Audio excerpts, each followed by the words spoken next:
Thanks for taking the time to watch this short video. Today I've picked up the Craghoppers Trevalyn ECO 2.5. The idea behind buying this tent is just to use it in my local hills, something more affordable. Take my dog with me, so let's have a look inside the bag and see what you get.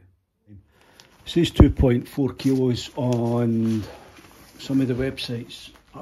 Clearly on the bag it's stated as 2.8. I've weighed it up at home and it's 2.8. The dimensions are printed on the bag as well.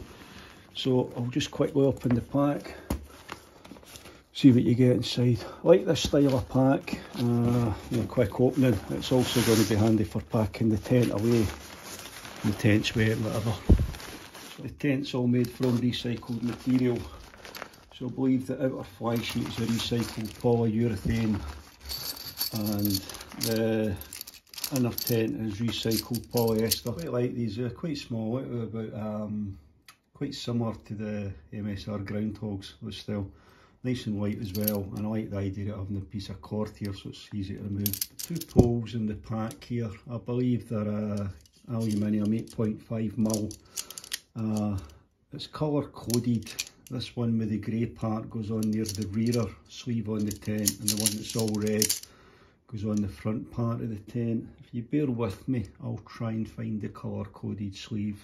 This is the front sleeve here, so you can see it's got the red marker on it. That's for the pole that's completely red. The guy lines are quite industrial. I don't know if you can see that.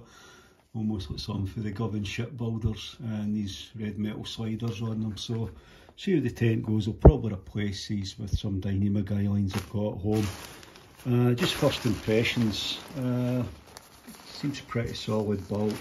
I have actually cheated a little bit. I've pitched the tent in the garden and had a quick look at it, and so far I'm really impressed with the room. So I'm going to leave it at that just now. Next thing to do is just get the tent out and try it out.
That's us final inside the tent, got the tent patched up.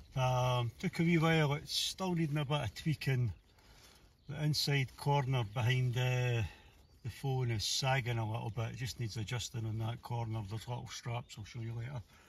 I'm really liking this large door getting in. It's a wee point of interest. It's the first time I've been camping in a while without getting in with wet feet and wet clothes.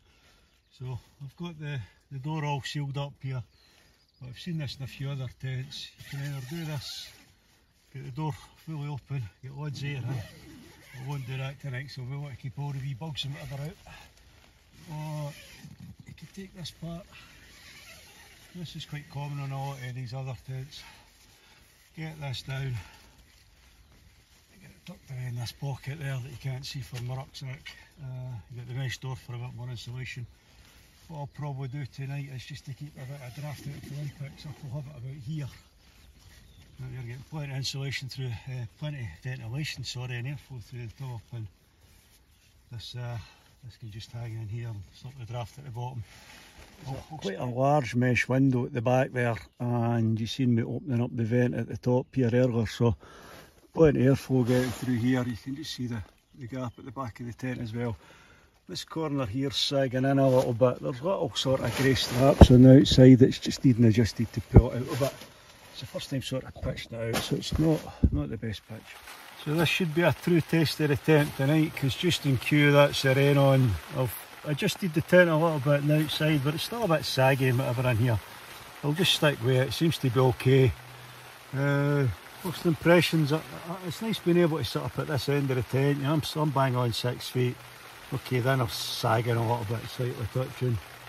Enjoying the use of this door here. You can certainly feel the difference in temperature when this inner part's down. And again, when you open up the outside door as well, you completely feel the cool air coming in.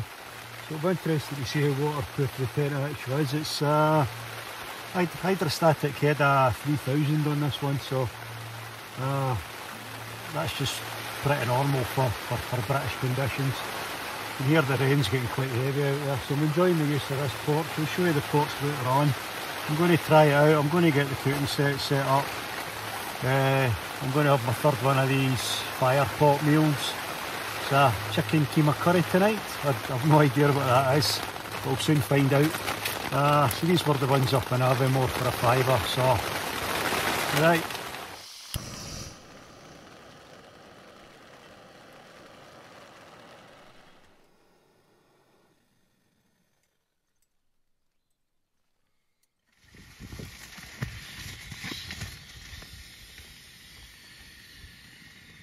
Just finding out some of the features on the tent as well. So I've got this part here opened up now.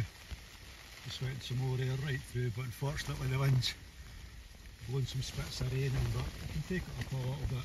Just lets a bit more air flow through. I found this hanging hook up here as well for my lantern. There's a small loop tied in just up here, just at the back of the tent, so I think at some point I'll run a bit of Dyneema across. I've had a wee quick taste of this chicken keema curry. There's loads of rice in it and it looks lovely, it smells delicious. I've had a wee taste, so I'll just quickly point the camera in. I don't know if you can see that or not, and it's time for dinner. Just very quickly, sorry, I've popped the rucksack and everything outside, so this is the vestibule so far, so there's loads of space. That's a 50 litre rucksack there. I've got my boots and cooking kit. Quite nice wee change for me being able to cook in the tent as well, so that's going to be handy in the bad weather.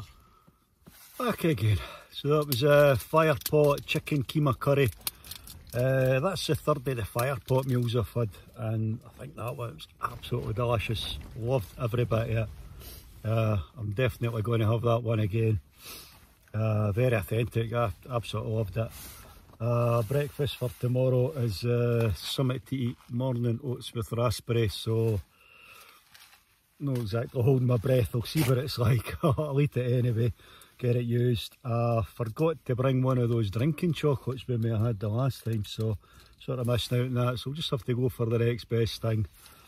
Supposed to be on the healthy eating just now, but that's it's not going down very well. It is a weekend after all, so I'll stop yapping. Just so far with the thoughts on the tent, enjoying it so far. I'm probably going to sleep with my head going up into the shallow end because I've done my best. I seem to have the pitch I had sort of picked out did look fairly level, but I feel I've moved the tent a bit forward and the front of the tent's in a slight downward slope, so I'll put the bed at an angle. There's loads of room. I mean, I'm sitting up on my bed just now and I've got loads of gear lying here that you can't see. It's an absolute guddle. The rucksack and everything's out there in the vestibule, so I'm enjoying this cool air coming through as well. So touch wood, this could be a good tent for us. So like I mentioned earlier, the idea of this one is just when I'm camping on my local hills, I can start bringing my dog with me again. This was just a nice affordable tent, the bit of room, all bases covered. It's got the vestibule for the gear, plenty of room for me and the dog in here. The compromise is carrying the extra weight, which I don't mind, and I'll use my better tent for when I'm going solo and a bit further away. If anybody is interested, camped up on the Oakle Hills tonight as usual. It's one of my haunts. This is a spot near Ben Ever. I've camped here several times. It's very near the track. It's a very popular spot as well. You'll sometimes come up and there'll be a tent further down, and sometimes tents up in Benbuck as well. So it's been quite quiet so far tonight. Quick kick at the weather. Yeah, it's damp, miserable, but hey ho, we're nice and safe in here.